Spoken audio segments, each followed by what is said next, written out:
سمجھنے کی ہے۔ شکر گزاری سے مراد پہلی ہے احسانات کی معرفت کہ والدین کے ہم پر کیا احسانات ہمارے وجود کے لیے، گو کہ اللہ تعالی خالق ہے اور اللہ تعالی ہی کا بنایا ہوا نظام ہے، لیکن واسطہ تو اللہ تعالیٰ نے والدین کو بنایا، اور والدین نے اس کے لیے جو محنت کی ہے، اگر یہ محنت کسی قابل نہ ہوتی تو اللہ تعالیٰ سب سے بڑھ کر والدین کا حق ادا کرنے کے لیے کیوں تلقین کرتے؟ والدین کا بڑا رول ہے۔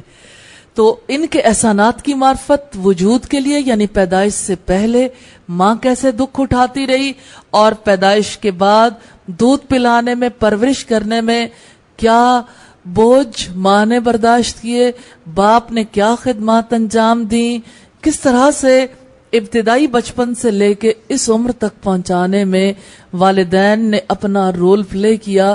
آج جو کچھ ہے اس میں والدین کا کتنا بڑا رول ہے، ہماری خوراک، ہمارا لباس، ہمارے رہن سہن میں، ہماری ایک ایک چیز میں، یعنی والدین تو اتنے کانشیس ہوتے ہیں کہ ذرا سا بچے کے جسم پہ تھوڑا سا کوئی دانہ نکل آئے تو والدین کی جان پر بن جاتی ہے کہ یہ کیا ہو گیا بچے کے ساتھ۔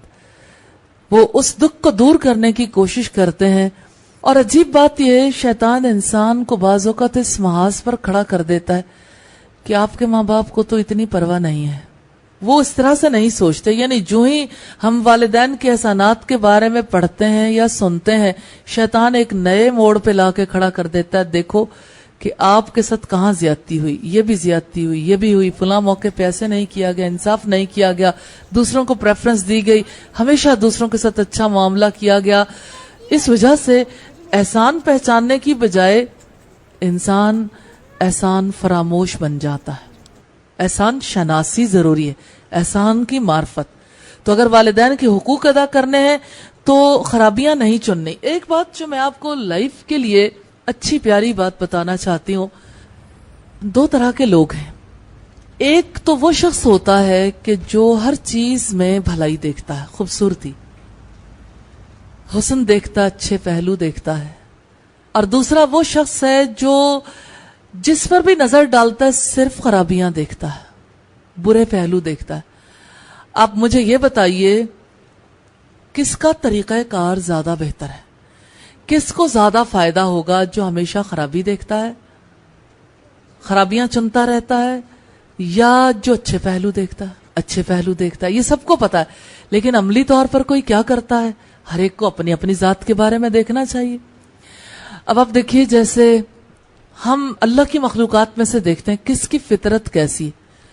مثال کے طور پر ارد گرد بہت قوت والی، بہت اچھی مزے کی چیزیں موجود ہیں، لیکن مکھی کی فطرت ہے، ہمیشہ گندگی پہ بیٹھے گی۔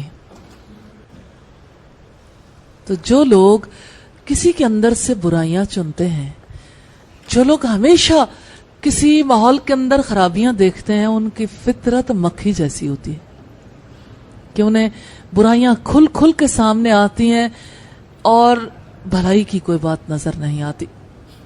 یہ جنرلی انسانوں کی فطرت ہے کہ اپنے ماحول سے سیکھتے ہی یہی ہیں، خرابیاں چنیں، خرابیاں دیکھیں۔ اب آپ دیکھیں، یہ عام طور پر بات کہی جاتی ہے کہ اگر آپ نے یہ دیکھنا ہو کہ معاشرے کے افراد کیسے ہیں تو آپ یوں کریں کہ کوئی تصویر کسی چوک میں لگا دیں اور یہ لکھ دیں کہ اس کی جو جو خرابیاں ہیں وہ واضح کر دیں تو بھر جائے گی تصویر۔ لیکن اگر آپ یہ کہیں کہ یہ بتا دیں کہ انہیں ٹھیک کیسے کیا جا سکتا ہے، یہ اس میں اچھے پہلو کون سے، تو خالی رہ جائے گی۔ یعنی یہ ہماری نیچر بن گئی ہے انسانوں کی۔ تو ہم نے یہ کام نہیں کرنا۔ انشاءاللہ کرنے والا کام کون سا ہے کہ ہم بھلائیاں، خوبیاں تلاش کریں، اور بات کس کی کر رہے ہیں؟ والدین کی۔ تو آج آپ نے اپنی ماں کی خوبیوں کی لسٹ بنانی ہے کہ میری ماں میں کون کون سی اعلیٰ درجے کی صفات تھیں، کون سے احسانات تھے جو اس نے میری ذات پہ کی، اور میرے والد نے کہاں کہاں میرا خیال رکھا، کیا کیا میرے والد کے احسانات۔ یہ آپ نے لسٹ اپنے پاس بنا کے رکھنی، یہ آپ کے اپنے فائدے کے لیے، یہ آپ کی اسائنمنٹ ہے۔ اپنی ماں اور اپنے والد دونوں کی اچھائیوں کی فہرستیں. ماں باپ کے حوالے سے ایک اور بات آپ کے سامنے رکھنا چاہتی ہوں. کسی نے کہا کہ میرے والدین مجھے آسمان سے زمین پر لانے کا باعث بنے.